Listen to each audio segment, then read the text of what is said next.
साथियों नमस्कार। और देखिए आज के इस वीडियो में हम लोग ठीक है ना क्लास 10th का राजीव का अनसॉल्व पेपर है 2026 ठीक है नया है। और इसमें जितने भी देखिए जो प्रीवियस ईयर के जो क्वेश्चन सेट्स हैं ठीक है ना पेपर के जो सेट हैं उनको हम लोग यहाँ पे हल करेंगे। तो आज हम लोग करेंगे देखिए सेट नंबर 1 2025 सेट का नंबर है आपका 822 बीवी ठीक है ना। तो यहाँ पे पहले ना 20 बहुविकल्पी प्रश्न है इनको हल करेंगे। तो पहला क्या दे रखे देखिए एक परमेय संख्या और एक अपरमेय संख्या का योग। देखिए एक बच्चे का है तो उसने टिक कर रखा है, कोई दिक्कत नहीं, हम आपको सॉल्यूशन में बताएंगे। एक परमेय संख्या और एक अपरमेय संख्या का योग क्या होता है, तो ध्यान रखेंगे कि एक परमेय संख्या और एक अपरमेय संख्या का योग करो या फिर आप घटाव करो, हमेशा क्या होती है अपरमेय संख्या होती है। ठीक है, ध्यान रखेंगे। तो मैं यहाँ पे अगर लिख दूँ आपके पास में कि एक परमेय संख्या और प्लस अपरमेय संख्या, तो क्या आएगा हमारे पास में अपरमेय संख्या। ठीक है, ध्यान रहेगा ना। अगर एक परमेय संख्या और एक अपरमेय संख्या का जोड़ करें या घटाव करें, हमेशा उत्तर क्या आएगा अपरमेय संख्या यहाँ पे आ जाएगा। ठीक है प्यारे बच्चों, तो आपका उत्तर पहला सही रहेगा। ठीक है, फिर हमसे दूसरा पूछा यहाँ पे देखिए कि संख्या 156 के अभाज्य गुणनखंड क्या होंगे। तो संख्या 156 के हम लोग अभाज्य गुणनखंड करते हैं, देखिए कितने आएंगे। क्वेश्चन नंबर 2, तो हमें 156 के अभाज्य गुणनखंड करने हैं। तो 156 ठीक है, तो हम लोग 2 से भाग करेंगे तो 2 सत्ते 14, यहाँ 1 बचेगा और 6 16, तो 2 अट्ठे 16, फिर 2 तिया 6, 1 बचा 18 और 2 नम 18, फिर 3 एकम 3, 3 तिया 9 ठीक है, और 13 एकम 13। अब आप इसको गुणा के रूप में लिखिए। तो यहाँ पे कितना है देखिए, 2 2 के कितने 2, तो 2 की पावर 2 गुणा 3 अकेला है तो 3 की पावर 1, 13 भी अकेला है तो इसको हम लोग क्या 13 लिख सकते हैं, 13 की घात 1 लिख सकते हैं। ठीक है, अब देखिए उत्तर आप मैच करिए। तो ये 2 की घात 2 है गुणा 3 की घात 1 का मतलब 3 ही होता है, और ये भी। तो आप देखिए कौन सा आ रहा है यहाँ पे, ये देखिए 2 की घात 2 और गुणा 3 और 13, तो ऑप्शन नंबर 20 का करेक्ट हो जाएगा। ठीक है प्यारे बच्चों, चलिए अब इसके बाद में हमारे पास में इसका तीसरा क्वेश्चन है। तो तीसरा क्वेश्चन क्या दे रखा देखिए कि 3x + 5y अब बट्टे 3x - 5y बराबर 7/3।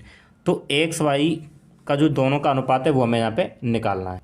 तो देखिए क्या करेंगे इसमें, हम ना पहले यहाँ पे कैंची वाली गुणा करेंगे। तो देखो 3 का गुणा इधर करेंगे, 3 तिया 9x हो जाएगा, प्लस 3 पंजे 15y बराबर, फिर 7 की गुणा इधर करेंगे तो 7 तिया 21x - 7 पंजे 35y। ठीक है, अब देखिए एक्स एक्स की एक तरफ वाई वाई की एक तरफ, तो एक्स वाले को इधर लीजिए आपके 9x और माइनस ये इधर आएगा 21 और ये माइनस का 35y और ये y इसके पास जाएगा तो माइनस का 15y। ठीक है, अब देखिए आप जब इसमें से घटाएंगे 21 में से 9, तो हमारे पास कितना बचेगा देखिए, तो यहाँ पे आ जाएगा माइनस का 12x बराबर, और इन दोनों को अगर जोड़ेंगे ठीक है, माइनस में प्लस होता है तो जुड़ जाएगा, तो ये हो जाएगा हमारे पास में माइनस का 50y। ठीक है, अब इससे ये कट जाएगा, हमारे पास ये कट गया, तो यहाँ पे क्या बचा 12x बराबर 50y। हमें क्या निकालना था x अनुपात y, क्या निकालना था x अनुपात y। तो मैं क्या करूँ यहाँ पे देखिए इस y को इसके नीचे ले आऊँ और इस अंक को इसके नीचे पहुँचा दूँ, तो x/y बराबर 50/12। अब देखिए ये अगर कटे तो इसको काट लीजिए। ठीक है, अगर हम इसको काटते हैं तो देखिए 2 से कट जाएगा, तो 2 से कटेगा कितनी बार 25 बार। ठीक है, और 2 से कितना कटेगा ये 6 बार, तो x/y बराबर कितना आ गया 25/6। तो ये अनुपात हो जाएगा x अनुपात y, इसको अनुपात में लिख दीजिए, और ये 25/6। ठीक है, तो इसका जो ऑप्शन नंबर ना आपके पास में बी करेक्ट नहीं ए रहेगा, क्या रहेगा ए एकदम करेक्ट रहेगा। ठीक है, अब देखिए पहले बच्चों प्रश्न नंबर 4 दे रखा है समीकरण 3x² - 2x + 1/3 बराबर 0 का विभक्तिकर क्या होगा। ठीक है, प्रश्न मैंने यहाँ लिख रखा है। तो सबसे पहले हम लोग क्या करेंगे, इसकी तुलना करेंगे। किससे तुलना करेंगे कि ax² + bx + c बराबर 0 से तुलना करने पर। देखिए ऑब्जेक्टिव प्रश्न है इसलिए हम इनको दो शॉर्ट में करा रहे हैं, ठीक है। तो देखिए यहाँ देखें, अगर ए का मान कितना होगा 3, तो ए बराबर 3। अगर बी देखें हम, तो बी का मान -2 होगा, -2।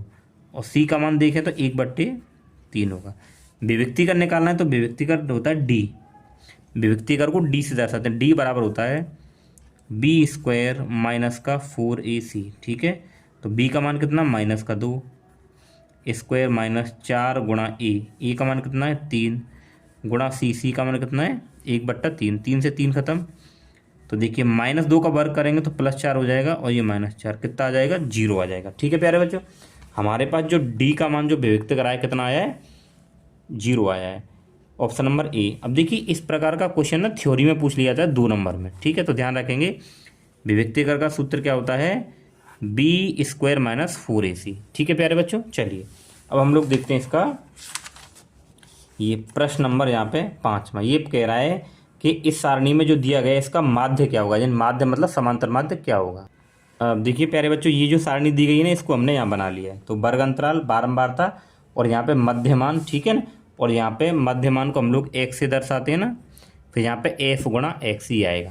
तो वर्ग अंतराल हमें क्या दे रखा है, 2 से 4 और 4 से 6, ठीक है। यहाँ लिखते हैं कि 2 से 4, फिर दे रखा है देखिए हमारे पास 4 से 6, और फिर है 6 से 8, और उसके बाद में 8 से 10, और फिर उसके बाद में 10 से 12, ठीक है। और हमारे पास में जो बारंबारता है वो हमारे पास यहाँ 2 है, 4 है, 7 है, और 3 है, और 4 है, ठीक है। निकालते हैं चलिए। तो मध्यमान कैसे निकालते हैं, वर्ग अंतराल को जोड़कर 2 से भाग करके। तो जब मैं यहाँ साइड में करते हैं, देखिए ऊपर क्या 2 + 4 और बट्टा 2, तो इसको जोड़ेंगे 6 और बट्टे 2, तो कितना आएगा, 3 आएगा। तो यहाँ पे मध्यमान क्या आ जाएगा, 3, ठीक है। फिर इन दोनों को जोड़िए, 6 और 4 10, 6 और 4 कितने हो गए 10, और 10 का आधा करेंगे 2 से भाग, कितना आ जाएगा 5, ठीक है। तो केवल आप 2 निकाल लिया करो। अब आप अंतर देखो, कितने का अंतर है, 2 का अंतर है, तो हर एक में 2 2 जोड़ देंगे। तो यहाँ पे देखिए 3 और 2 5, और 5 और 2 7, 7 और 2 9, और 9 और 2 11, ठीक है प्यारे बच्चों।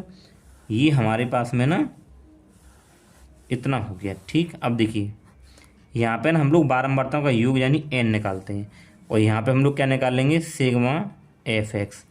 तो देखिए पहले इन दोनों का गुणा करते हैं, 2 तिया 6, 4 पंजे 20, 7 सत्ते 49, 9 तिया 27, और 11 चौक 44। इनका योग करिए कितना आएगा, देखिए 9 और 6 15, 15 और 7 कितना होगा आपके पास में 22, 22 और 4 कितना होगा 26, हासिल 2, 4 और 2 6, और 6 और 4 10, और 2 12, और 2 14, 146। इनका योग करिए तो देखिए 4 और 3 7, 7 7 14, 4 18, और 2 कितना हो जाएगा 20। माध्य का सूत्र क्या होता है कि x बार, माध्य को x बार से, तो क्या होता है सिग्मा fx बट्टे n। तो सिग्मा fx कितना आया 146 बट्टे 20। अब हमें क्या करना है, 20 की इसमें भाग करनी है। चलिए यहाँ करते हैं। तो 20 का अगर भाग करेंगे तो देखिए 146, तो 20 सत्ते 140 हो जाएगा, यहाँ से 6 बचा। अब पॉइंट लगा के 0 बढ़ा दीजिए, फिर 20 तिया 60, 7.3 उत्तर आया हमारे पास में, कितना आ गया 7.3। तो देखिए प्यारे बच्चों 7.3 है कहीं पे, है ये ऑप्शन नंबर डी इसका करेक्ट हो जाएगा 7.3, ठीक है। चलिए अब इसके बाद में हमारे पास में क्या, प्रश्न नंबर 6। देखिए प्रश्न नंबर 6 में क्या दे रखा है कि त्रिभुज ABC, ये त्रिभुज ABC है, इसमें ये वाली भुजा इसके समांतर है, ठीक है, यानी DE समांतर क्या है BC के। तो AD बराबर दे रखा है, DB बराबर दे रखा है, AE बराबर दे रखा है। तो हमें ना AC, ये पूरा AC निकालना है। तो AC हम लोग जब भी निकाल पाएंगे तब हमारे पास में क्या होगा, EC होगा, ठीक है। तो चलिए करते हैं हम लोगों को कैसे करना है। तो ये देखिए मैंने यहाँ बना दिया है। अब हम लोगों को दे क्या रखा है, DE।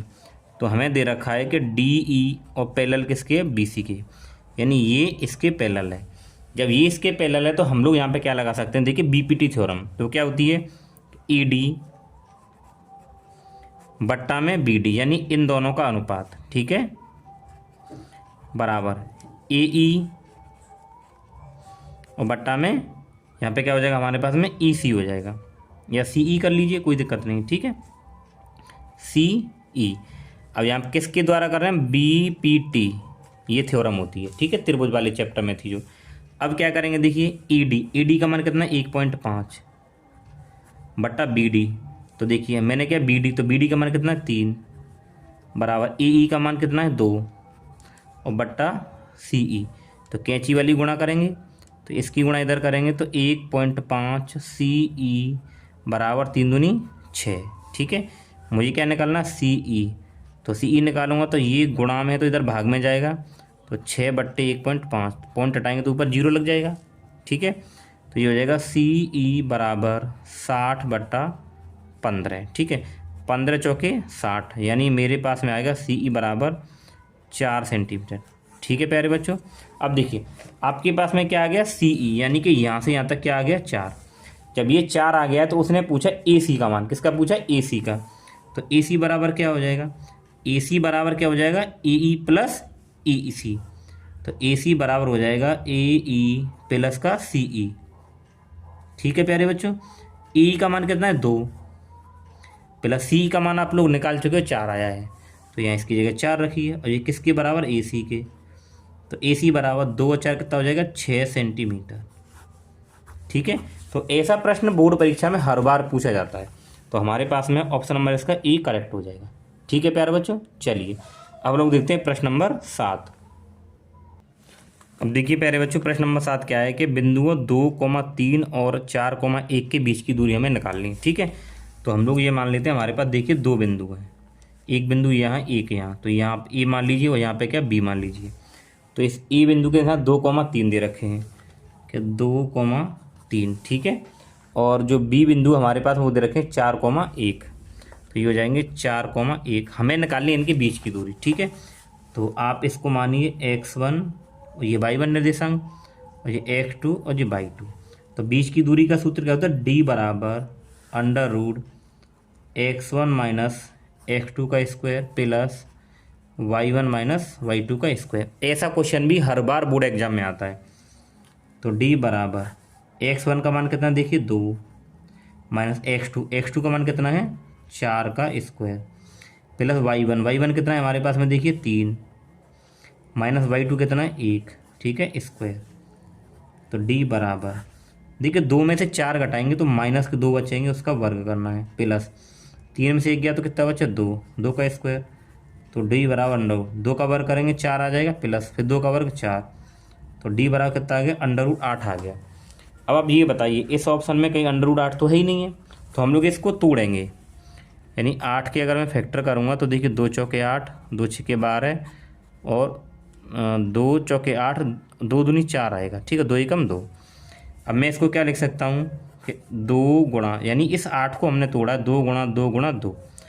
तो अंडर रूट में जब पेयर बन जाते हैं तो पेयर बन जाते हैं, उनमें से एक संख्या बाहर आ जाती है। ठीक है, तो यहाँ पे क्या आएगा 2 तो इनमें से बाहर आ जाएगा और ये 2 अकेला बचा, ये अंडर रूट में रहेगा। ठीक है, तो हमारे पास में जो डी आई है कितना है 2 अंडर रूट 2 और यहाँ पे क्या लगाते हैं मात्रक। ठीक है, तो ऑप्शन नंबर जो हमारे पास में जो बी है ना वो एकदम करेक्ट हो जाएगा। ठीक है प्यारे बच्चों, अब देखेंगे प्रश्न नंबर 8। देखिए प्यारे बच्चों क्वेश्चन में क्या दे रखा है, द्विघात समीकरण 3x² minus 12x plus m बराबर 0 के मूल कैसे बराबर है। तो मूल बराबर हैं तो हमें m का मान निकालना है। ठीक है ना, तो चलिए यहाँ पे हम लोग निकालते हैं। तो ये दे रखा हमें, तो हम लोग क्या करेंगे पहले इसकी तुलना करेंगे, किससे करेंगे कि ax² plus bx plus c बराबर 0 से तुलना करने पर। तो तुलना करिए तो a का मान क्या होगा आपके पास में, a का मान तो 3 हो जाएगा और b का मान क्या होगा माइनस का 12। चिन्ह का ध्यान रखना, अगर माइनस है तो आपको लेना है उसको। और c का मान क्या हमारे पास में m है। क्या दे रखा है, दिया है d बराबर 0। जब भी मूल बराबर होते हैं ना तो मूल बराबर का मतलब होता है d बराबर 0। ठीक है ना, तब हमारे पास सूत्र काम करता है b² बराबर का 4ac। ठीक है, ध्यान रखेंगे जब भी मूल बराबर दिए जाएंगे उसका मतलब जो d बराबर क्या होता है 0 होता है। ठीक है, तो हमें सूत्र लगाना b² बराबर 4ac जब मूल बराबर होंगे तो देखिए b का मान कितना आपके पास में माइनस का 12 स्क्वायर 4 गुणा a का मान कितना है 3 गुणे c का मान कितना है m, जिसका हमें मान निकालना है। तो 12 का वर्ग 144, 4 3 12 और गुणे m निकालेंगे तो ये भाग में जाएगा, तो 144/12 बराबर m, ये कटेगा इससे 12 बार। ठीक है, तो तो आपके पास m बराबर क्या आ जाएगा, 12 आ जाएगा। ठीक है प्यारे बच्चों, ये प्रश्न 2 नंबर में पूछ लिया जाए तो आपको इस तरीके से ही करना है। ठीक है, ये तो ऑब्जेक्ट में पूछा है ना, तो 2 नंबर में पूछा जाएगा तो आपको ऐसे करना है। ठीक है, समझ गए। चलिए तो इसमें हम लोग देख लेते हैं, इसका ऑप्शन नंबर सी एकदम करेक्ट होगा। ठीक है, अब देखेंगे प्रश्न नंबर 9। देखिए 9 में क्या दे रखा है कि 15 और 25 का HCF 5 है, तो हमें उनका क्या निकालना है, LCM निकालना है। तो देखिए हमारे पास सूत्र क्या होता है, A गुणा B बराबर LCM गुणा HCF, ये होता है। यानी दो संख्याओं का गुणनफल बराबर, ये दो संख्या मान ली हमने, और बराबर LCM गुणा HCF। तो वो दो संख्या कौन सी है, एक A तो ये है और B ये है, तो A 15 गुणे B कितना हमारे पास में 25 है, 25 रख दिया, बराबर LCM हमें निकालना है गुणा HCF, तो इन दोनों का HCF कितना है, 5 है। ठीक है, अब देखिए जी 15 गुणा 25, ये गुणा में तो इधर भाग में आएगी, और ये LCM हमें निकालना है। तो 5 से काटेंगे, 5 पंजे 25, और 15 गुणा 5 तो 15 पन्ना 75, तो LCM कितना आ जाएगा प्यारे बच्चों, 75 आ जाएगा। तो यहाँ पे है कहीं, देखिए ऑप्शन नंबर बी एकदम करेक्ट हो जाएगा। ठीक है प्यारे बच्चों, चलिए अब हम लोग देखते हैं क्या, देखिए अब हम लोग देखेंगे इसका 10वां क्वेश्चन। तो 10वां क्वेश्चन हम लोग यहाँ देख लेते हैं। ठीक है, तो ये क्या कह रहा है हमसे, इसने बोला देखिए AP, तो AP क्या दे रखी हमें, AP दे रखी है देखिए 3, 1 -1 -3 डॉट डॉट डॉट कहाँ तक, अनंत तक के लिए सार्वंतर क्या होगा, सार्वंतर मतलब D। तो देखिए D कैसे निकालते हैं, जब हम D निकालते हैं ना, तो अगले वाले पद में से पहले वाले पद को घटा लेते हैं। ठीक है ना, तो अगला पद क्या है, 1 है, और ये पहला पद हमें 3 घटाना है, तो D बराबर हमारे पास क्या आ जाएगा, -2। समझ गए। ठीक है, तो देखिए कहीं यहाँ -2 है, ये रहा, तो ऑप्शन नंबर ए एकदम करेक्ट हो जाएगा। ठीक है, अब हमारे पास में क्वेश्चन नंबर 11। तो देखिए प्यारे बच्चों, इसमें क्या करना है, निम्नलिखित सारणी का माध्यक वर्ग ज्ञात करना है। तो जब भी आपसे केवल माध्यक वर्ग पूछा जाए तो आपको क्या देखना है, बारंबारता देखनी है, और बारंबारता में क्या देखनी है, सबसे बड़ी बारंबारता क्या है। तो देखिए सबसे बड़ी बारंबारता क्या है, 10 है, तो सबसे बड़ी बारंबारता के सामने जो वर्ग अंतराल होगा वही माध्यक वर्ग होता है। तो हमारे पास में सबसे बड़ी बारंबारता क्या है, 10, और 10 के सामने माध्यक वर्ग क्या है, 15 से 20, तो 15 से 20 ही हमारे पास क्या होगा, माध्यक वर्ग होगा, तो उत्तर नंबर डी हो जाएगा। ठीक है, अब देखिए इसका प्रश्न नंबर 12। देखिए प्यारे बच्चों क्या कह रहा है कि tan a बराबर 1, तो हमें निकालना है 2 sin इंटू कोस a का मान। तो tan a बराबर क्या दे रखा है, 1, वो हमें निकालना क्या है, 2 sin a into cos a का मान। ठीक है प्यारे बच्चों, तो चलिए हम लोग क्या करें, यहाँ से ना a का मान निकालना है, किसका निकालना है, a का। देखिए ये tan a है, तो मैं a का मान निकालूंगा, a यहाँ पे क्या है, कोण, एंगल है, तो tan a बराबर, अब आप ये बताइए कि tan में 45, tan में जो 1 है वो कितने डिग्री का मान होता है, 45 का। तो मैं इस 1 की जगह पे क्या लिख सकता हूँ, tan 45 डिग्री। ठीक है, अब हम लोग क्या करेंगे, देखिए tan से tan को अगर काटते हैं, तो काटना नहीं, आपको केवल तुलना करनी है। तो tan से tan तो कट गया, ये समझो, तो a का मान क्या आ गया, 45, तो a बराबर कितना आ गया आपके पास में, 45। ठीक है प्यारे बच्चों, a तो 45 आ गया, अब आपको इसको केवल यहाँ लगाना है, तो 2 sin a, तो e की जगह पे क्या लगाना है, 45 इंटू कॉस e की जगह क्या लगाना है, 45। अब आपको क्या करना है, 2 गुणे साइन 45 का मान क्या होता है, 1/√2, और कोस 45 का मान भी हमें 1/√2 ही होता है। ठीक है, तो देखिए 2 गुणा 1 गुणा 1 करेंगे 1, और √2 की गणना √2 से करेंगे तो 2 आएगा, 2 से 2 कटेगा, आपका उत्तर क्या आ जाएगा, 1 आ जाएगा। तो इसमें हमारा ऑप्शन नंबर सी एकदम करेक्ट होगा। ठीक है, ध्यान रखेंगे जब भी ऐसा अगर आपको सवाल दिया जाए पेपर में, आप वहाँ से ना तुलना कर लीजिए कि ये जो मान है कितने डिग्री का होता है, उसका आप कोण लिख दीजिए। अब आप ये देखिए कि अगर tan है तो tan से tan आपने काट दिया, ये मानिए, तो जो a का मान है वो ये निकलेगा। तो a का मान जो निकला है आप a की जगह यहाँ रख दीजिए, फिर उनके मान जो सारणी में होते हैं उनको लगा के आप हल कर लीजिए। ठीक है प्यारे बच्चों, चलिए अब हम लोग देखेंगे इसका प्रश्न नंबर 13। अब देखिए प्रश्न नंबर 13 में क्या दे रखा है, एक वृत्त के केंद्र से 25 सेंटीमीटर दूर स्थित बिंदु Q से वृत्त की स्पर्श रेखा की लंबाई 24 सेंटीमीटर। तो आपको यहाँ पे ध्यान देने वाली बात ये है कि अगर देखिए कोई एक ये वृत्त है, ठीक है, तो इसका ये केंद्र क्या होगा, O होगा। ठीक है, हमने केंद्र मान लिया। तो देखिए वृत्त की त्रिज्या मान ली मैंने ये, तो ध्यान रखेंगे वृत्त की जो त्रिज्या है ना वो स्पर्श रेखा से 90 डिग्री का कोण बनाती है। तो स्पर्श रेखा मैंने ये बना दी, ठीक है, ये बना दी। अब यहाँ से मैंने इसको ये मिला दिया। अब यहाँ पे देखिए क्या दे रखा है, वो कह रहा है कि वृत्त के केंद्र से 25 सेंटीमीटर दूर स्थित, ठीक है। तो ये हमारे पास में क्या दे रखा है 25, और यहाँ कोई बिंदु क्या है Q है, और स्पर्श रेखा की लंबाई क्या है, स्पर्श रेखा ये है, तो ये 24 दे रखा है। तो हमें यहाँ पे क्या निकालना है, देखिए ये दूरी यानी कि ये निकालना है, ठीक है। तो यहाँ से अगर हम लोग यहाँ देखें तो ये O और ये Q, और आप इसको यहाँ पे P मान लीजिए, तो हम लोग इसमें पाइथागोरस लगा सकते हैं। देखिए किस तरीके से, अगर मैं इसको ऐसे कर दूँ तो, ठीक है भाई, ये क्या हो जाएगा, कर्ण हो जाएगा हमारे पास, ये लंब हो जाएगा, और ये क्या हो जाएगा आधार, ठीक है। तो पाइथागोरस क्या लग जाएगी यहाँ पे कि OQ का स्क्वायर, कर्ण का स्क्वायर बराबर कि PQ का स्क्वायर और प्लस OP का स्क्वायर, ठीक है। तो OQ हमें कितना रखा है 25, तो 25 का वर्ग बराबर PQ कितना दे रखा है 24, तो 24 का वर्ग प्लस OP स्क्वायर, ये हमें निकालनी है यहाँ पे। तो कैसे हल करेंगे इसको, देखिए 25 का वर्ग कितना होता है हमारे पास में 625 बराबर 24 का 576 और प्लस OP स्क्वायर, ठीक है। अब हम लोग इसको इधर ले आएंगे, 625 माइनस 575 बराबर OP स्क्वायर। अगर हम इसमें से ये करते हैं, देखिए यहाँ 15 और 15 में 6 गया तो 9, और 11 में 7 कितने 4 बराबर OP स्क्वायर। अब हम इसको इधर कर लेते हैं कि AOP स्क्वायर बराबर 49। अब हमें तो केवल OP निकालना है, तो ये इस पर अंडर रूट आ जाएगा 49, तो OP बराबर ये कितने का वर्गमूल है 7 का, तो OP हमारे पास कितनी आ जाएगी 7 सेंटीमीटर आएगी, कितनी आएगी 7, ठीक है। तो यहाँ पे ऑप्शन में है देखिए पहला 7 सेंटीमीटर, समझ गए, ठीक है। अब है हमारे पास में क्वेश्चन नंबर 14।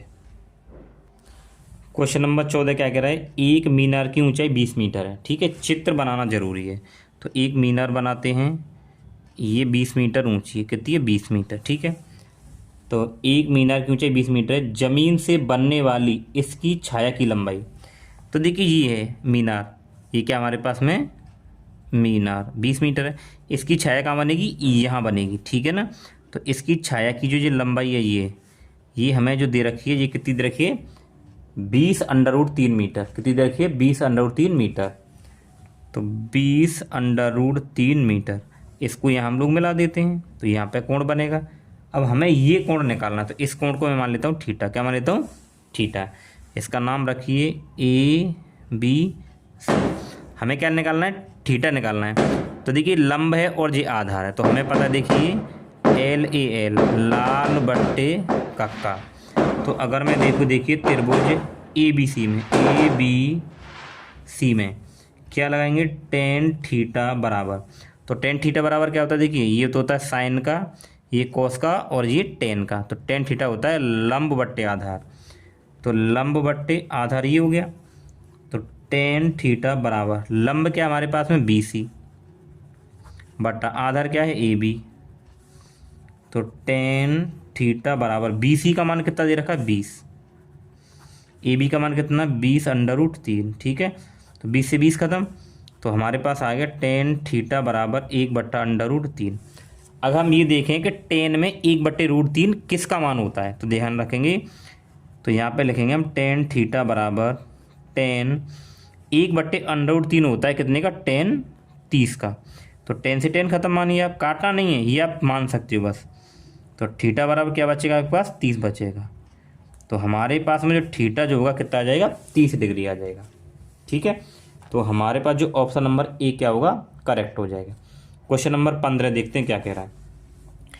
ये कह रहा है देखिए कि 14 सेंटीमीटर त्रिज्या के एक वृत्त का चाप उसके केंद्र पर 30 डिग्री का कोण अंतरित करता है संगत त्रिज्यखंड का। तो हमें ना यहाँ पे त्रिज्यखंड का क्या निकालना है, क्षेत्रफल निकालना है, ठीक है। तो यहाँ करते हैं हम लोग, ठीक है। तो ये हमारे पास में है 15, तो इसके लिए पहले चित्र हमें बनाना पड़ेगा। तो देखिए कैसे बनेगा, ये हमने क्या बना दिया, एक वृत्त बनाया, ठीक है। और यह हमारे पास में ये जो कोण दे रखा है इसमें, ये कितना है 30 डिग्री का है, कितने का है 30 डिग्री का, और ये इसकी त्रिज्या है वो कितनी रखी है 14 सेंटीमीटर, और ये भी 14 सेंटीमीटर। तो हमें क्या निकालना है, इस त्रिज्यखंड का क्षेत्रफल निकालना है, ठीक है। तो ओ बी, आप इसको ये मान सकते हैं। तो हमें इस पूरे का यहाँ से और ये इस त्रिज्यखंड का क्षेत्रफल निकालना है।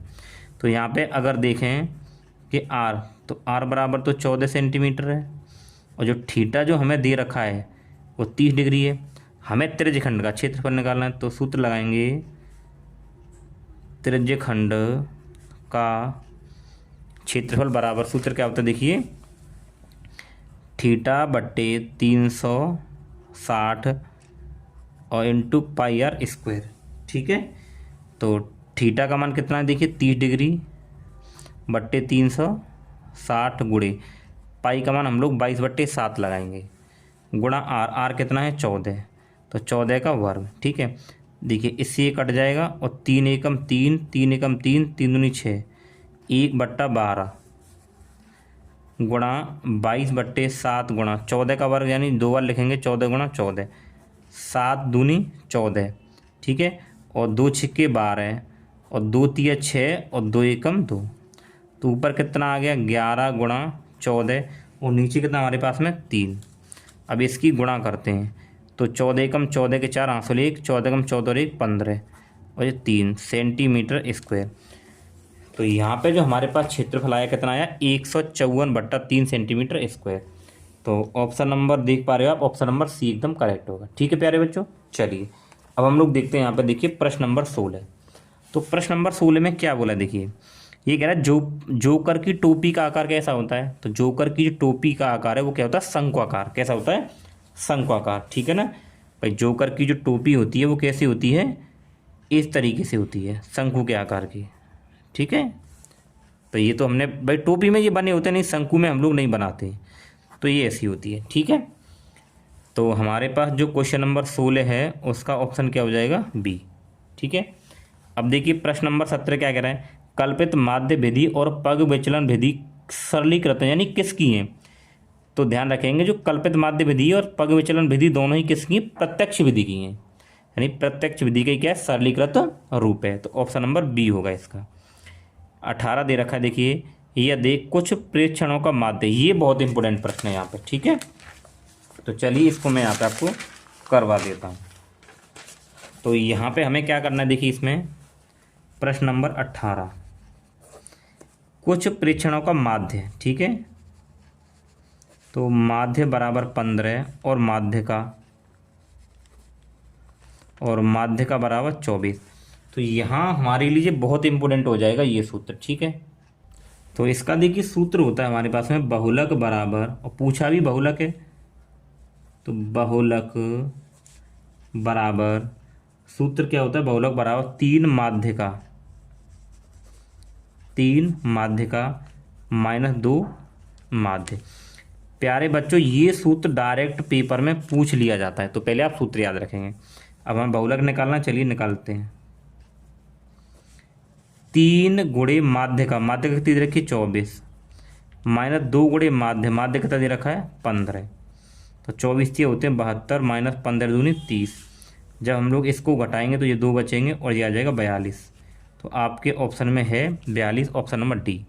तो प्यारे बच्चों सूत्र आपको ध्यान रखना है, बहुलक बराबर 3 माध्य का माइनस 2 माध्य। ठीक है, अब हम लोग करेंगे प्रश्न नंबर 19। प्रश्न नंबर 19 क्या कह रहा है देखिए, यही कर लेते हैं। जब एक पासे को एक बार फेंका जाता है तो एक सम संख्या आने की प्रायिकता। देखिए ये क्वेश्चन कहना क्या चाह रहा है, प्रश्न नंबर 19, एक पासे को एक बार फेंका जाता है तो एक सम संख्या।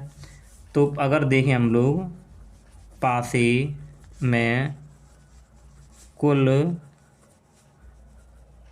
परिणाम, तो पासे में कुल परिणाम क्या थे हमारे पास, देखिए 1 2 3 4 5 और 6। अब ये कह रहा है देखिए सम संख्या कौन सी है, 1 और 1 2 और 3, सम संख्या कितनी है 3। तो सम संख्या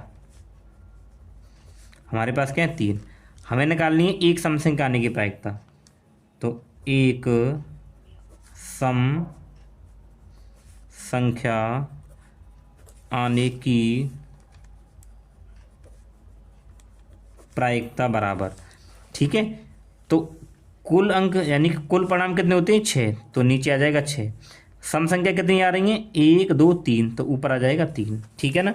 तो 3 एकम 3, 3 दूनी 6, तो ये आ जाएगा 1/2, यानी कि अनुकूल परिणाम बट्टे कुल परिणाम, तो 1/2 आ जाएगा हमारे पास में, ठीक है। तो ऑप्शन नंबर यहाँ पे देखिए बी एकदम करेक्ट हो जाएगा, ठीक है। चलिए इसके बाद देखिए आगे क्या कह रहा है, आगे वो कह रहा है देखिए कि क्वेश्चन नंबर 20, अच्छी प्रकार से फेंटे हुए ताश के 52 पत्तों में से यादृच्छिक निकालने पर पत्ते के रानी होने की प्रायिकता। तो देखो कुल पत्ते कितने हैं, कुल पत्ते बराबर 52। अब देखें ना तो रानी जो होती है वो रानी कितनी होती है, देखिए कुल पत्ते कितने होते हैं 52, ठीक है। और ये कह रहा है रानी, तो देखिए 52 पत्तों में जो रानी होती है ना, रानी की संख्या वो कितनी होती है, 4 होती है, कितनी होती है 4। अब जब जब रानी होने की प्रायिकता पूछ रहा है तो जब पत्ता निकाला जाएगा तो इन चारों में से ही आएगा, ठीक है। तो रानी होने की प्रायिकता, रानी होने की प्रायिकता तो बराबर क्या आ जाएगा, 4/कुल, कुल कितने हैं 52, 4 से अगर काटेंगे एक बार और 4 से 13 बार, तो उत्तर आ जाएगा 1/13। तो हमारे पास में जो 20 में का उत्तर वो कहता जाएगा देखिए 1/13, यानी ऑप्शन नंबर बी। तो प्यारे बच्चों जो इसके जो बहुविकल्पी प्रश्न थे हम लोगों ने कर लिए हैं। अब हम लोग क्या करेंगे, देखिए इन प्रश्नों को यहाँ पे हल करेंगे, ठीक है।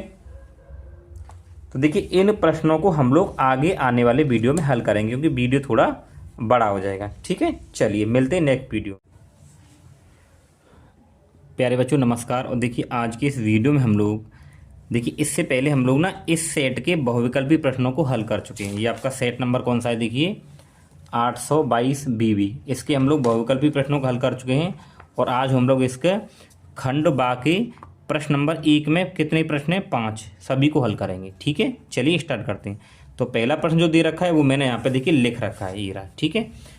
तो चलिए यहाँ पे हम इसको हल करते हैं। तो ये क्या कह रहा है देखिए कि पहले का प्रश्न है, एक लंबवर्तीय शंकु की ऊंचाई। तो देखिए सबसे पहले हम लोग यहाँ पे जब भी ऐसे क्वेश्चन आए आपको फिगर बना देनी है। तो लंबवर्तीय शंकु मैंने ये बना दिया, ठीक है प्यारे बच्चों। तो लंबवर्तीय शंकु की ऊंचाई, तो ऊंचाई यानी यहाँ से होती है ये, तो यहाँ से यहाँ तक त्रिज्या r होती है। ऊंचाई हमें देखिए कितनी दे रखी है, 48, क्या दे रखी है 48, ठीक है। एवं व्यास, तो व्यास कितना दे रखा 28, तो व्यास यहाँ से लेके यहाँ तक 28 सेंटीमीटर। हमें पूछ रहा है शंकु का आयतन, ठीक है। तो चलिए क्या दे रखा है देखिए व्यास, तो व्यास बराबर कितना 28 सेंटीमीटर। अगर मैं यहाँ से त्रिज्या r निकालूंगा तो क्या होता है सूत्र, व्यास बट्टे 2, तो r बराबर क्या हो जाएगा 28/2, तो 2 से काटेंगे कितनी बार कटेगा 14 सेंटीमीटर। तो r हमारे पास कितना आ जाएगा 14 सेंटीमीटर, ठीक है। तो हमने r निकाल लिया। अब हमें ऊंचाई देखिए दे रखी है, तो ऊंचाई कितनी 28 ऊंचाई हमारे पास कितनी 48 है। तो यह मैं लिख देता हूँ ऊंचाई, ऊंचाई मतलब h, तो h बराबर 48 सेंटीमीटर। हमें निकाला शंकु का आयतन, शंकु का आयतन बिल्कुल स्टेप बाय स्टेप करना है। ये होता है 1/3 πr² h, तो 1/3 गुणे पाई का मान देखिए हमें इसमें कहीं दे नहीं रखा है, और जब पाई का मान ना दिया जाए तो आपको हमेशा 22/7 लगाना है। तो यहाँ पे हम लोग लाएंगे पाई का मान 22/7 गुणा r कितना है 14, तो 14 का स्क्वायर गुणा h कितना है देखिए 48, कितना है 48, ठीक है। चलिए हल करते हैं। तो 1/3 गुणा 22/7 गुणा 14 की 2 बार गुणा 14 गुणा 14 और 48, तो देखिए 7 दूनी 14, 2 बार कट गया, 3 से काटें कितनी बार कटेगा 16 बार, ठीक है। कितनी बार कटेगा 16 बार। अब देखिए आपके पास यहाँ पे क्या आया, यहाँ पे हमारे पास बचा 22 गुणा 2 गुणा 14 गुणा 16। तो प्यारे बच्चों जब आप इस पूरे का गुणा करेंगे तो ये आपके पास में जो उत्तर आएगा 9856। अब ये आयतन है ना, तो सेंटीमीटर क्यूब ये आ जाएगा। लेकिन देखिए प्यारे बच्चों, आपका जो ये अनसॉल्व्ड है ना, इसमें जो उत्तर दे रखा है, ये दे रखा, ये पाई में दे रखा है। अगर आप यहाँ पाई का मान 22/7 लगाएंगे तो आपके पास में यही उत्तर आ जाएगा। ठीक है, तो आप लोग पाई का मान लगा के भी उत्तर कर सकते हो, बिना पाई के भी कर सकते हो। तो मेरे ख्याल से जब तक आपसे बोला ना जाए तो आप लोग पाई का मान ही लगाकर परीक्षा में अपना उत्तर करें। ठीक है प्यारे बच्चों, चलिए अब हम लोग करते हैं इसका, ये पहले का ख, अभाज्य गुणनखंड विधि द्वारा 96 और 404 का मास हमें यहाँ पे निकालना है। ठीक है, चलिए निकालते हैं। तो यहाँ पे हम लोग क्या करेंगे, देखिए पहले 96 के अभाज्य गुणनखंड करेंगे। तो 2 चौके 8 और 2 एक बचेगा, 2 अट्ठे 16, फिर 2 दूनी 4, 2 चौके 8, फिर 2 एकम 2, 2 दूनी 4 और 2 छिक्के 12 और 2 तिया 6 और 3 एकम 3। ठीक है, अब यहाँ पे हम लोग 404 के अभाज्य गुणनखंड करते हैं। तो देखिए 2 दूनी 4, 0, 2 दूनी 4, 2 एकम 2 और 2 एकम 2। ठीक है, और फिर लास्ट में 101 से ना एक बार ही जाएगा बस। अब हम लोगों को मासा निकालना है। तो देखिए 96 के गुणनखंड क्या है, 1 2 3 4 5, 2 2 के 5, 2 गुणे 2 गुणे 2 गुणे 2 और गुणा 3। ठीक है, ये आ गया 1 2 3 4 5। अब 404 के देखिए, तो 404 के हमारे पास 2 गुणा और 2 गुणा 101। अब एचसीएफ के लिए क्या देखते हैं कि दोनों में कॉमन कौन सा आ रहा है। तो देखिए ये हमारे पास एक ये जोड़ा बन रहा है, यहाँ पे एक ये जोड़ा बन रहा है, और कहीं बन रहा है, कहीं नहीं बन रहा है। तो हमारे पास जो एचसीएफ होगा क्या हो जाएगा, 2 गुणा 2, 2 दूनी 4। तो ये हमारे पास इसका एचसीएफ हो जाएगा प्यारे बच्चों। ठीक है, तो अब ये हमारा हो गया इसका कौन सा, ठीक है, दूसरे का ख हो गया। अब हम लोग करेंगे गा। देखिए यहाँ क्या बोला गया है, इसमें बिंदुओं -1,7 और 4, -3 को मिलाने वाले रेखाखंड को 2:3 के अनुपात में विभाजित करने वाले बिंदु के निर्देशांक हमें लोगों को यहाँ पे क्या करना है, ज्ञात करने हैं। ठीक है, ज्ञात निर्देशांक ज्ञात कीजिए, ऐसे क्वेश्चन होगा आपका। तो चलिए करते हैं हल। तो जैसे अगर मान लीजिए ये हमारे पास में क्या है, एक रेखाखंड है, यहाँ बिंदु ए है, इसके निर्देशांक हैं -1,7 और ये बी है, इसके निर्देशांक हैं 4,-3। ठीक है, तो मैं इसको ना x1 मानूंगा और ये y1 और ये x2 और ये y2। ठीक है, ये क्या कह रहा है, को मिलाने वाले रेखाखंड को, अब यहाँ पे कोई बिंदु P है जो 2 और 3 अनुपात में यहाँ पे बटा हुआ है। ठीक है, तो इस बिंदु P के निर्देशांक मैं मान लेता हूँ x, y। हमें इसी बिंदु P के निर्देशांक यहाँ पे निकालने हैं। ठीक है, तो चलिए बिंदु P के निर्देशांक, जब आप बिंदु P के निर्देशांक निकालेंगे तो यहाँ पे लिखिए x, y। ठीक है, बराबर। अब यहाँ पे आपको सूत्र क्या लगाना है, विभाजन सूत्र आपको यहाँ पे लगा देना। देखो कैसे याद रखना है, पहले आपको mx प्लस mx और यहाँ पे आपको लगाना है 12/21 और बट्टे में m1 प्लस m2। बस ये याद करने का तरीका है भाई, mx प्लस mx 12/21 आपको लगा देना, कॉमा। यहाँ पे हम लोग क्या लगाएंगे, यहाँ पे हम लगाएंगे क्या, my और प्लस my और बट्टे में यहाँ पे क्या लगाएंगे, m1 प्लस m2। अब यहाँ भी आपको 12 और 21 लगा देना है। ठीक है, अब ये 12-21 क्या है, ये निर्देशांक है इनके, लगाइए देखिए x, y बराबर m1। तो देखिए ये हमारे पास में क्या है, m1 है, ये क्या है m1, ये m1 रहेगा और ये हमारे पास क्या रहेगा, m2 रहेगा। ठीक है, चलिए तो m1 का मान कितना है, 2 गुणा x2, तो x2 का मान आप लोग देख पा रहे होंगे 4 प्लस m2 का मान 3 गुणा x1, तो x1 माइनस का 1 बटे m1 प्लस m2, तो m1 का मान हमारे पास 2 और m2 का 3, तो 2 + 3। ठीक है, कॉमा m1 का मान कितना है हमारे पास में, देखिए 2 गुणा y2 का मान माइनस का 3 प्लस m2, तो m2 का मान कितना है 3 गुणा y1 का मान क्या दे हमारे पास में 7। ठीक है, बटे m1 प्लस m2 यानी कि 2 प्लस 3। यहाँ तक हो गया। आगे देखिए कि x कोमा वाई बराबर 4 दूनी 8 प्लस, यहाँ आ जाएगा माइनस, क्योंकि ये आगे आ जाएगा 3 एकम 3 और 3 और 2 5 कोमा -6 प्लस 3 सत्ते 21 और बटा 5। ठीक है, तो x कोमा वाई बराबर ये हो जाएगा 5 बट्टे 5 और -6 प्लस 21, तो 11 में 6 के 5 यानी कि 15 बट्टे 5। x कोमा वाई बराबर 5 से 5 कटेगा 1 आएगा और 5 के 15। तो हमारे पास में जो निर्देशांक आए हैं ये आए हैं। ठीक है, तो बिंदु P के निर्देशांक कितने आए हैं, ये आए हैं। तो यहाँ पे हम लिखेंगे अतः, तो x का मान ये है और y का मान ये है। अतः बिंदु P, ठीक है ना, बिंदु P कौन थे, x, y के निर्देशांक बराबर 1,3। ठीक है प्यारे बच्चों, आपको ऐसे इसको करना था। ठीक है, तो जो क्वेश्चन नंबर पहले का जो ग था वो हो गया। अब हम लोग करेंगे इसका घा घड़ी वाला। ठीक है, तो ये हमें दे रखा है, देखिए यदि साइन अल्फा बराबर 1/2 और कॉस बीटा बराबर 1/2, तो अल्फा प्लस बीटा का मान निकालना है। ठीक है, चलिए करते हैं। तो साइन अल्फा बराबर 1/2 और यहाँ पे हमारे पास कॉस बीटा बराबर 1/2। तो आपको क्या करना है, आप ये देखिए कि जो सारणी जो होती है मान सारणी, उसमें साइन में 1/2 कितने का मान होता है।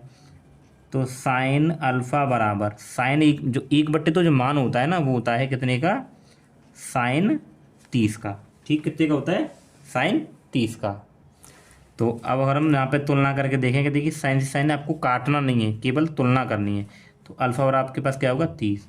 तो अल्फा बराबर हमारे पास क्या आ जाएगा, 30 आ जाएगा प्यारे बच्चों। ठीक है, यहाँ देखिए कॉस बीटा बराबर 1/2, तो कॉस बीटा, अब कॉस में आप देखिए 1/2 किसने का मान होता है, 60 का। तो ये कॉस 60, तो यहाँ से देखेंगे बीटा बराबर क्या हो जाएगा, 60। तो बीटा बराबर 60 हो गया। हमें मान किसका निकालना, अल्फा प्लस बीटा। तो अल्फा प्लस बीटा बराबर अल्फा का मान 30 और बीटा का मान 60, तो ये हमारे पास क्या आ जाएगा, 90। तो अल्फ़ा प्लस बीटा कितना आ जाएगा, 90 आ जाएगा। समझ गए, ठीक है। तो ये हो गया हमारा ये। अब इसके बाद में हम लोग देखेंगे कि जो पहले प्रश्न का ही कौन सा है, ये डाडलिया वाला। ठीक है, तो ये क्या कह रहा है, देखिए कि बिंदु P -6,8 की मूल बिंदु से दूरी हमें ज्ञात करनी है। ठीक है, तो देखिए हल, तो मूल बिंदु हमेशा क्या होते हैं, 0 0। ठीक है, मूल बिंदु क्या होता है, 0,0 होते हैं। अब हमें क्या करना, देखिए ये हमारे पास में क्या बिंदु P है, तो हमने मान लिया -6,8 इसके निर्देशांक है। अब मूल बिंदु क्या है, ये है। ठीक है, मैं इसको O मान लेता हूँ। तो मूल बिंदु के निर्देशांक क्या होते हैं, 0 0 होते हैं, 0,0। ठीक है, तो हमें निकालनी है मूल बिंदु से इसकी दूरी। तो ये x1 और ये y1 और ये x2 और ये y2। सूत्र क्या होगा, d बराबर मतलब बीच की दूरी √x1 - x2 का whole square plus y1 - y2 का होल स्क्वायर। ठीक है, तो d बराबर x1 का मान कितना, देखिए यहाँ पे 0 नहीं, x1 का मान -6 माइनस x2 का मान क्या है, 0। तो 0 का स्क्वायर प्लस y1 का मान क्या है, 8 माइनस y2 का मान कितना है, 0 का स्क्वायर। तो d बराबर, अब ये 0, अब 6 में से 0 घटाओगे तो क्या 6 ही आएगा आपके पास में। तो -6 का वर्ग प्लस 8 में 0 तो 8 का वर्ग। तो d बराबर 6 का वर्ग 36 प्लस 8 का वर्ग 64। तो d बराबर कितना आ गया, 100। दोनों को जोड़ें कितना आ जाएगा, 100। तो d बराबर 100 का वर्गमूल कितना होता है, 10।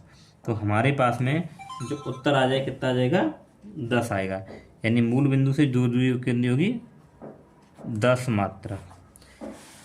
बिंदु P की मूल बिंदु से दूरी कितनी आएगी प्यारे बच्चों, 10 मात्रक। ठीक है, तो ऐसा क्वेश्चन पेपर में अगर आए आपको तो इस तरीके से करना है। ठीक है, चलिए अब हम लोग करेंगे इससे आगे कौन सा, इसका च वाला प्रश्न। ठीक है, ये तो देखिए च हम लोगों को क्या दे रखा है, सिद्ध कीजिए कोटे माइनस कोसे बटे कोटे प्लस कोसे बराबर कोसेके माइनस 1 बटे कोसेके प्लस 1। ठीक है प्यारे बच्चों, चलिए तो हम लोग क्या करते हैं, देखिए ये बायां पक्ष है और ये दायां पक्ष है, तो हम लोग इस साइड को लेंगे और इसके बराबर सिद्ध करेंगे।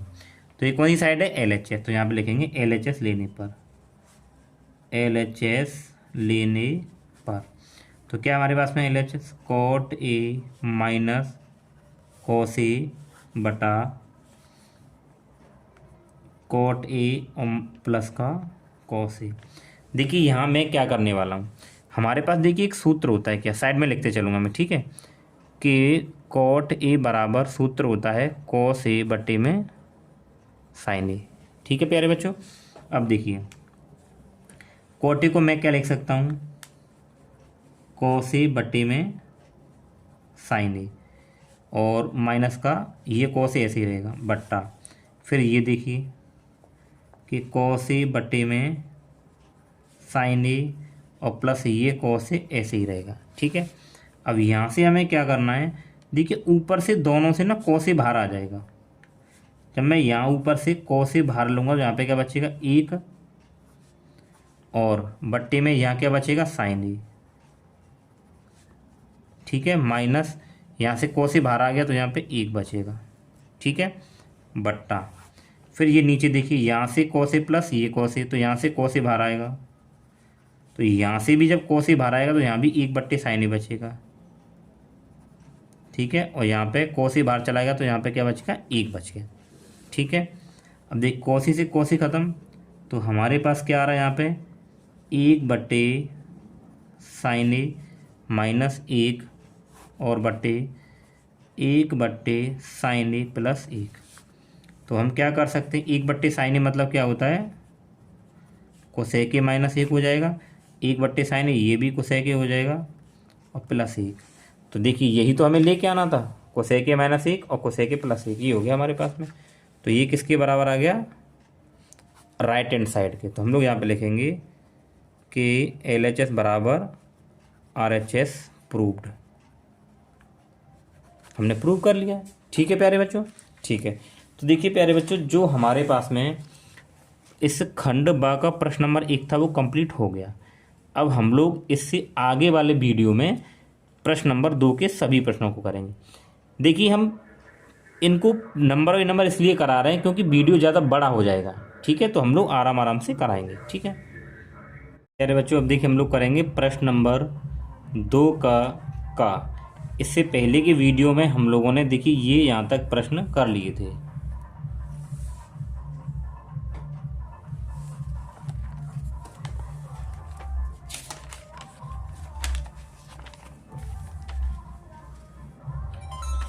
प्यारे बच्चों आज की इस वीडियो में हम लोग क्लास 10th का अनसॉल्व पेपर का सेट नंबर 1 का, और ये कोड है 822 BB। ठीक है ना, तो इसके हम लोगों ने ना बहुविकल्पी प्रश्न और ये खंड ब में पहले प्रश्न का वीडियो हम लोग बना चुके हैं। आज की वीडियो हम लोग प्रश्न नंबर 2 के सभी प्रश्नों को हल करेंगे। ठीक है प्यारे बच्चों, चलिए तो यहाँ पे पहला क्वेश्चन दे रखा है, देखिए ये तो मैंने इसको यहाँ लिख रखा है। चलिए करते हैं।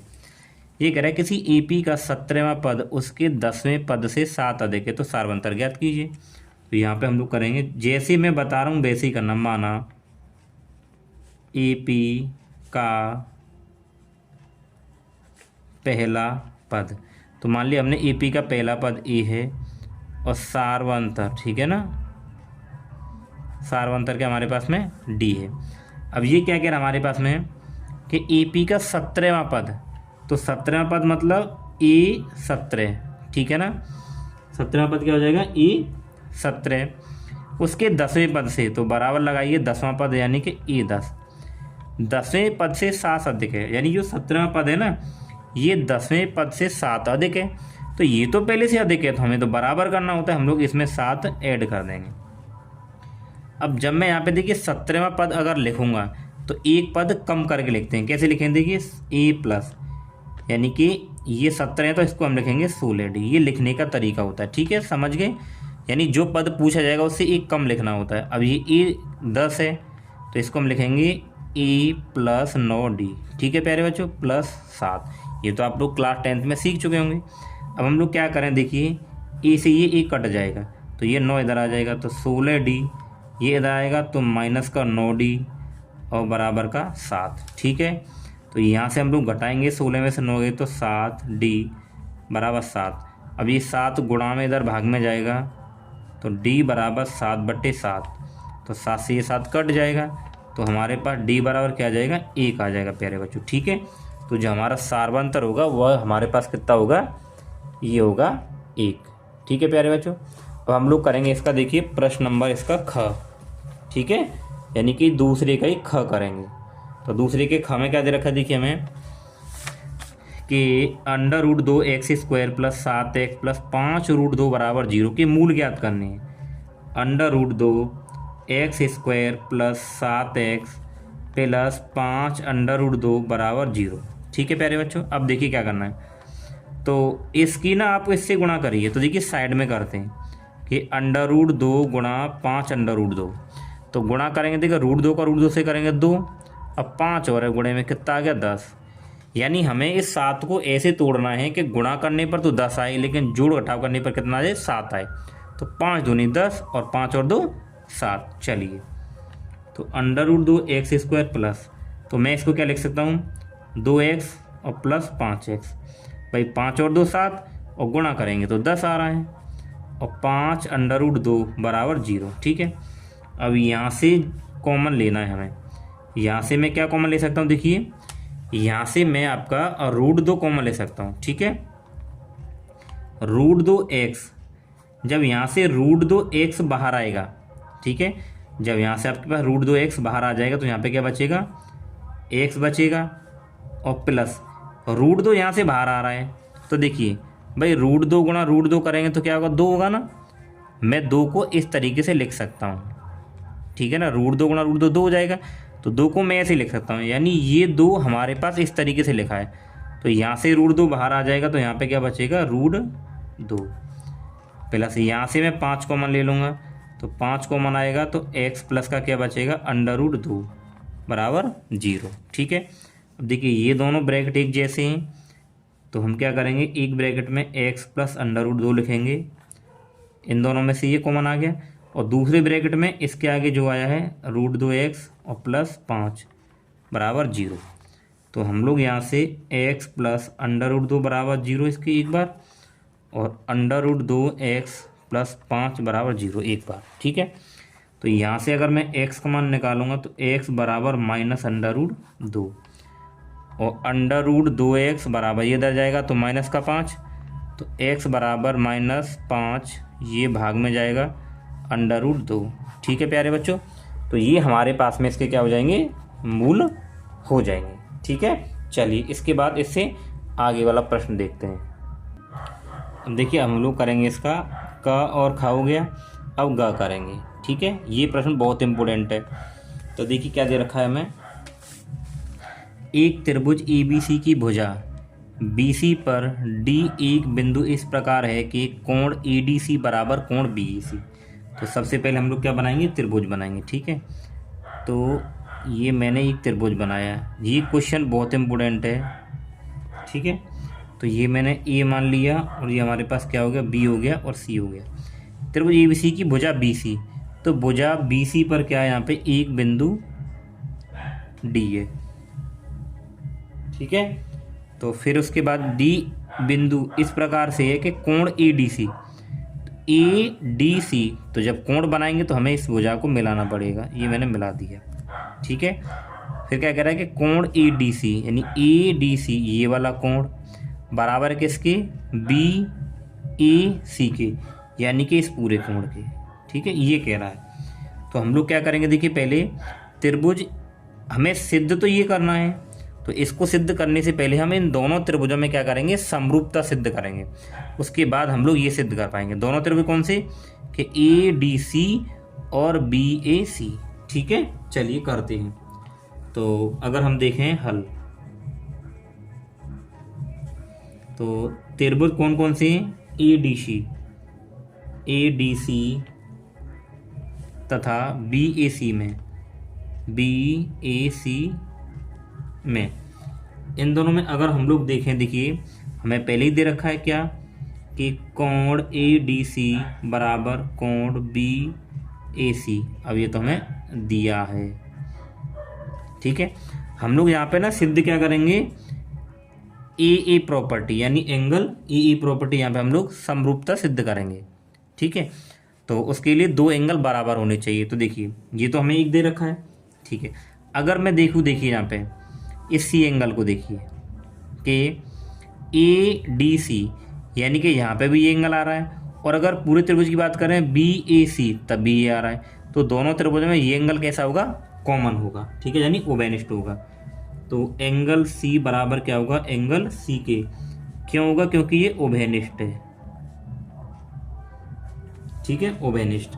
अब हमें दोनों एंगल बराबर मिल गए तो हम कह सकते दोनों त्रिभुज क्या है, समरूप हैं। तो यहाँ पे हम लोग लिखेंगे कि त्रिभुज ADC और समरूप है किसके, त्रिभुज BAC के। किससे, AA समरूपता कसौटी से, समरूपता, ठीक है। AA समरूपता से कैसे, समरूप है। अब देखिए क्या करना है आपको, हमें ये सिद्ध करना है। तो पहले मुझे क्या चाहिए, CA। तो आपको क्या लेना है यहाँ पे, CA, ठीक है। आप ध्यान रखेंगे पहले यहाँ पे क्या, CA ऑर्डर लेंगे, ठीक है। ये तरीका बता रहा हूँ मैं, CA। तो C हो जाएगा बटे, ठीक है। फिर यहाँ पे क्या रहा, देखिए CB। तो यहाँ से आप क्या लेंगे, देखिए CBEA। तो बराबर में ना, बट्टी में लेंगे CB, क्या लेंगे CB, ठीक है, बराबर। अब उसके बाद क्या करना है, देखिए उसके बाद वो कह रहा है क्या, CD। तो देखिए यहाँ पे आप CD लीजिए, ठीक है, ये CD हो जाएगा, और बट्टे में यहाँ से क्या हो जाएगा हमारे पास में, CA हो जाएगा। तो CA इस ऑर्डर में आपको ले लेंगे। अब ये कैंची वाली गुणा करा दीजिए, CA का CA से गुणा करेंगे तो CA स्क्वायर, और ये हो जाएगा CB गुणे CD। यही हमें यहाँ पे सिद्ध करना था, ठीक है प्यारे बच्चों। तो ये क्वेश्चन आपको इस तरीके से यहाँ पे करना है, ठीक है। चलिए अब हम लोग देखेंगे, देखिए यहाँ पे इसका ये घाघड़ी वाला क्वेश्चन, ठीक है। तो देखिए प्यारे बच्चों, जो क्वेश्चन नंबर दूसरे का जो घ है ना, वो कैसे करना है। एक चतुर्भुज ABCD किसी वृत्त के परिगत खींचा गया है, सिद्ध कीजिए कि AB प्लस CD बराबर AD प्लस BC, ठीक है ना। तो देखिए ये हमारे पास में क्या है, एक वृत्त है, ठीक है। और इस वृत्त को ना इस तरीके से, ठीक है, ये इस तरीके से, ठीक है, ये यानी कि जो वर्ग है ना, ये इसके अंदर क्या है, वृत्त है। तो ये कह रहा है ना कि एक चतुर्भुज, तो एक चतुर्भुज है, वृत्त के परिगत है, ठीक है। वृत्त के परिगत का मतलब वृत्त के चार ओर है, ठीक। अब हमें इसमें सिद्ध ये करना है, तो मैं क्या करूँ, देखिए इसको नाम दे दूँ कि ये A और ये B और ये C और ये D। अब देखिए ये ना जो वृत्त है, इस चतुर्भुज को देखिए एक यहाँ स्पर्श कर रहा है, यहाँ स्पर्श करेगा, यहाँ करेगा और यहाँ करेगा, ठीक है। तो मैं P Q R और S, ठीक है, हमने ये मान लिया। अब देखिए क्या लिखना है यहाँ पे, माना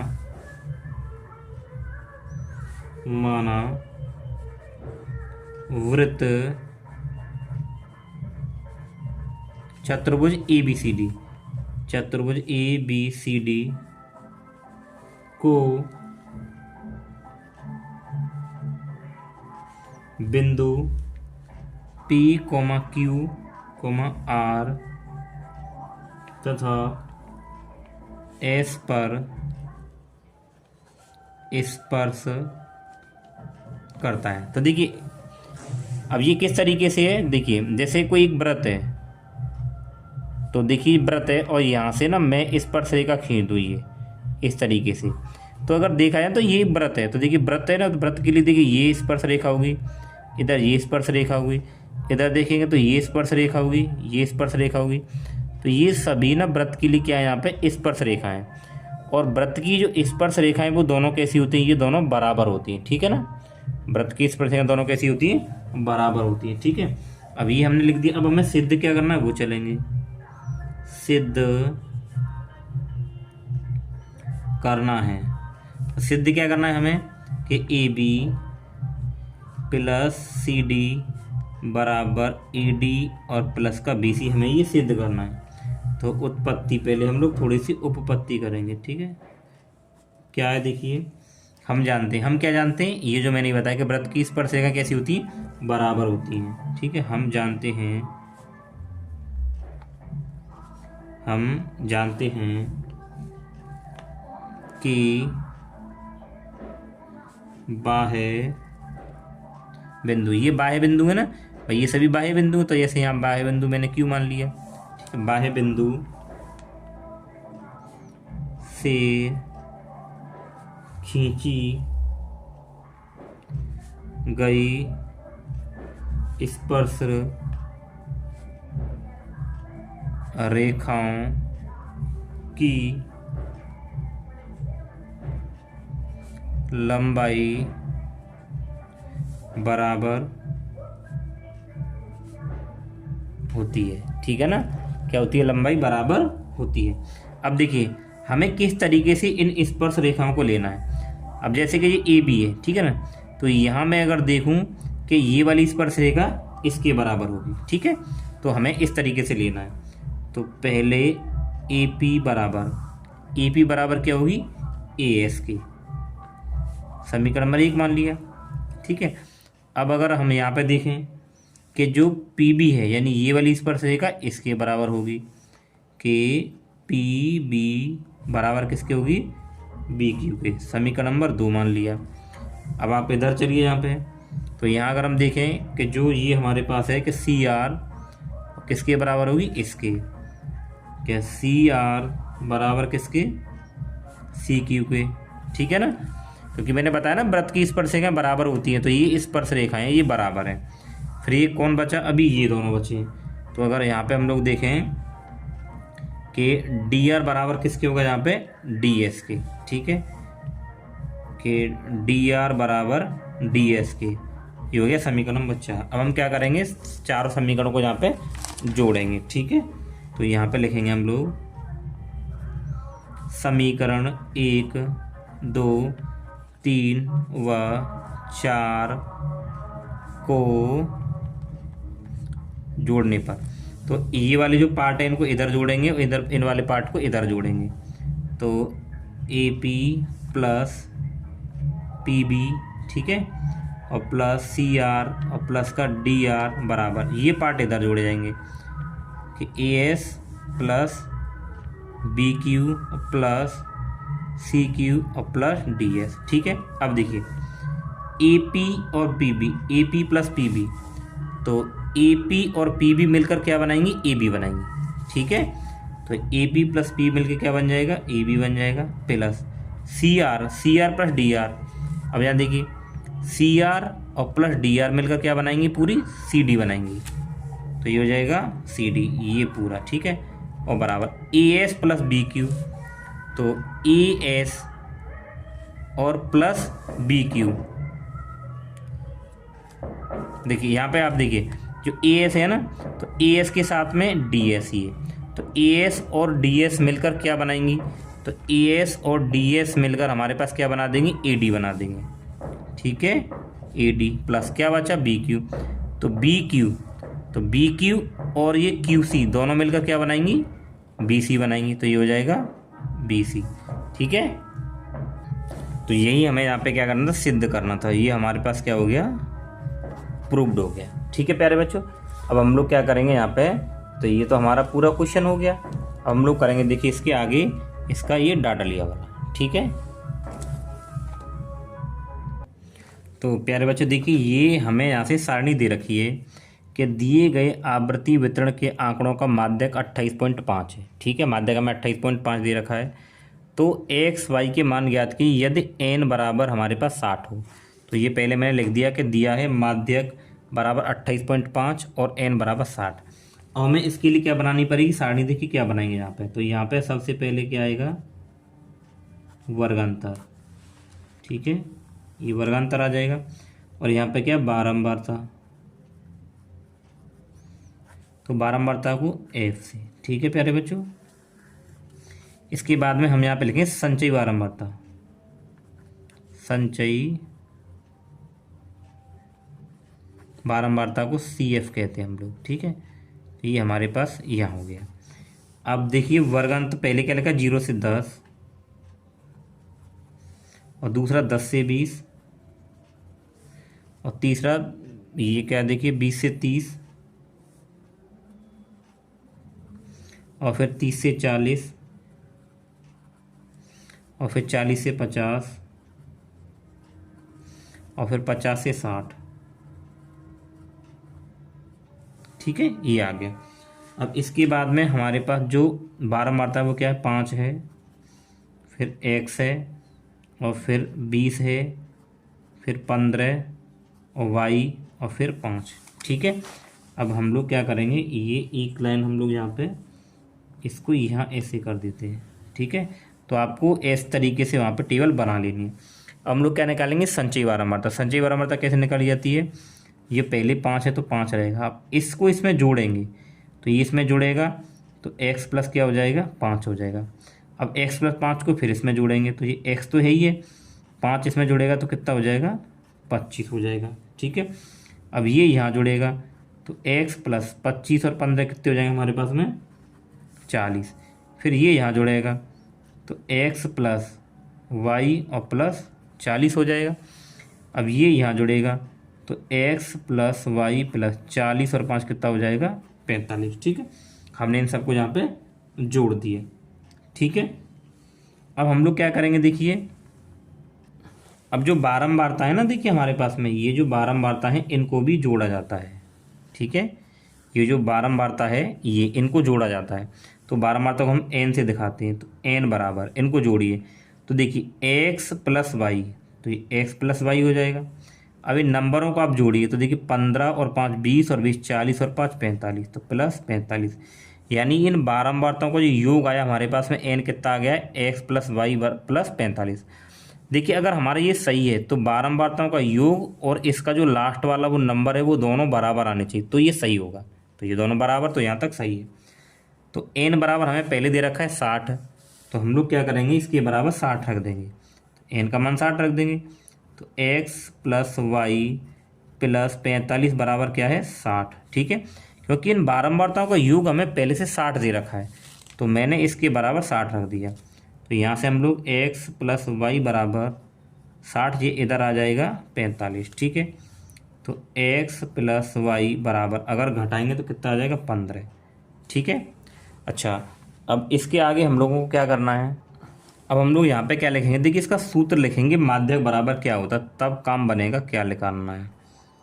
तो माध्यक बराबर सूत्र होता है L plus n/2 minus CF और बट्टा में यहाँ पे F और गुणे H, ये होता है। अब इस सूत्र में जो जो चीज़ें हैं वो सब हमें यहाँ पे निकालनी पड़ेंगी, ठीक है। तो सबसे पहले हम लोग देखेंगे माध्यक वर्ग क्या होगा, माध्यक वर्ग। अब आपको माध्यक वर्ग कैसे मिलेगा, देखिए हमें माध्यक कितना देगा, 28.5, तो आप इस वर्ग अंतराल देखिए 28.5 कहाँ आएगा, तो 28.5 20 से 30 के बीच में आएगा। तो हमारे पास जो माध्यक वर्ग होगा वो क्या होगा, 20 से 30। तो माध्यक वर्ग क्या हो जाएगा, 20 से 30। और इसमें जो पहले वाला जो नंबर होता है वही हमारे पास क्या कहलाता है, एल कहलाता है। तो एल बराबर क्या हो जाएगा, हमारे पास 20 हो जाएगा, ठीक है, समझ गए। चलिए अब देखिए हमारे पास माध्यक वर्ग क्या है, ये है, तो ये हमारे पास माध्यक वर्ग है। इसके जस्ट सामने वाली जो बारंबारता होती है वो हमारे पास में क्या होती है, एफ का मान होता है। और इस बारंबारता के जस्ट सामने संचयी बारंबारता के ऊपर वाला नंबर ये हमारे पास क्या होता है, CF होता है, ठीक है। और H क्या होता है, इस वर्ग अंतराल के बीच का जो अंतर होगा, यानी कि सभी के बीच का अंतर वो होता है, वो H होता है, ठीक है।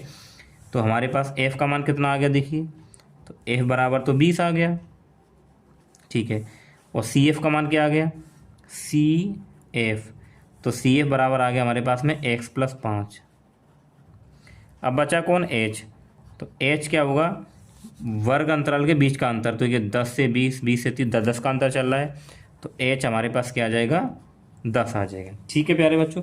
अब हम लोगों को क्या करना है, यहाँ से आगे ये सूत्र में लगा देनी है चीज़ें, ठीक है। चलिए करते हैं।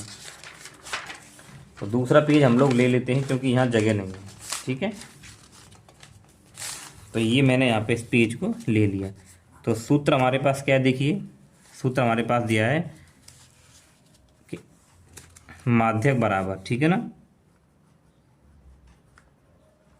माध्यक बराबर L plus N by two minus का सी एफ, और यहाँ बट्टे में क्या है, एफ है, और गुणे में एच। यही तो हमारे पास सूत्र है इसका। ठीक है, तो लगाइए माध्यक हमें कितना दे रखा है, तो माध्यक हमें पहले से दे रखा 28.5, तो हम यहाँ पे क्या लगा लेंगे 28.5 बराबर एल, तो एल का मान कितना दे रखा है 20 प्लस एन बाई टू, तो एन बाई टू मतलब एन, तो एन का मान हमें शुरू में 60 दे रखा था, तो हम इसकी जगह पे एन का मान क्या लगाएंगे 60/2 और माइनस सी एफ का मान कितना देखिए एक्स प्लस 5, तो कोष्टक में लगाएंगे एक्स प्लस 5 और पूरे के बट्टे में क्या एफ, तो एफ का मान कितना है 20, ठीक है, गुणे एच, तो एच का मान कितना है 10, तो एच का मान हम लगा देंगे 10। सारे मान हमने लगा दिए, बस इसको हल करिए, यहाँ से एक्स का मान निकल आएगा। तो देखिए 28.5 बराबर 20 प्लस, इसमें अगर मैं 2 से भाग करूँगा तो ये कितना आ जाएगा 30, और माइनस एक्स और अंदर माइनस की गुणा -5/20 और गुणे 10, ठीक है। तो अब आप एक काम करिए, क्या इसको आप इधर ले आइए, 28.5 ये इधर माइनस का हो जाएगा बराबर, अब देखिए 30 में से 5 घटाएंगे तो कितना आ जाएगा 25 माइनस एक्स और बट्टे 20 गुणे 10, ठीक है। अब 10 से अगर काटेंगे तो देखिए 10 दूनी 20, 2 बार कट गया। जब आप 28.5 में से 20 घटाओगे तो आपके पास क्या आ जाएगा 8.5 बराबर, यहाँ क्या बचा कि 25 माइनस एक्स और बट्टे में 2, ठीक है। ये 2 गुणा में भाग में तो इधर गुणा में जाएगा, तो 8.5 गुणे 2 बराबर 25 माइनस एक्स, तो 2 पंजी 10 और 2 अट्ठे 16 और 1 17, एक अंक बाद पॉइंट आ जाएगा, तो 25 माइनस एक्स, ठीक है। तो ये 17 पॉइंट के बाद तो जीरो को लिखेंगे नहीं, केवल 17 माना जाएगा, तो ये एक्स इधर आ जाएगा प्लस का हो जाएगा बराबर 25, और ये 17 इधर आएगा तो माइनस का हो जाएगा, तो एक्स बराबर, तो यहाँ पे कितना आ जाएगा 8 आ जाएगा, तो एक्स का मान तो क्या आ गया 8 आ गया, ठीक है। जब एक्स का मान ये 8 आ गया है ना, तो हम क्या करें ना, इसको समीकरण नंबर 1 मान लेते हैं यहाँ पे, ठीक है। हम लोग क्या करेंगे, एक्स का मान समीकरण 1 में लगा देंगे, ठीक है। यहाँ लिखिए कि एक्स का मान समीकरण 1 में रखने पर, तो समीकरण 1 हमारे पास है क्या है वो देखिए, तो समीकरण 1 है हमारे पास एक्स प्लस वाई बराबर 15, तो एक्स प्लस वाई बराबर 15, एक्स का मान 8 है प्लस वाई बराबर 15, तो वाई बराबर निकालेंगे 15, ये इधर आ जाएगा 8, तो वाई बराबर कितना आ गया 7 आ गया। तो प्यारे बच्चों एक्स और वाई के मान हमारे पास एक्स बराबर 8 और वाई बराबर 7 आ गए। तो आपको हल कैसे करना है, यहाँ से, ठीक है, ये पूरा यहाँ तक हल करना है और इसके बाद में फिर आपको यहाँ से ये हल करना है, ठीक है प्यारे बच्चों। चलिए अब हम लोग इससे आगे वाला क्वेश्चन देखते हैं।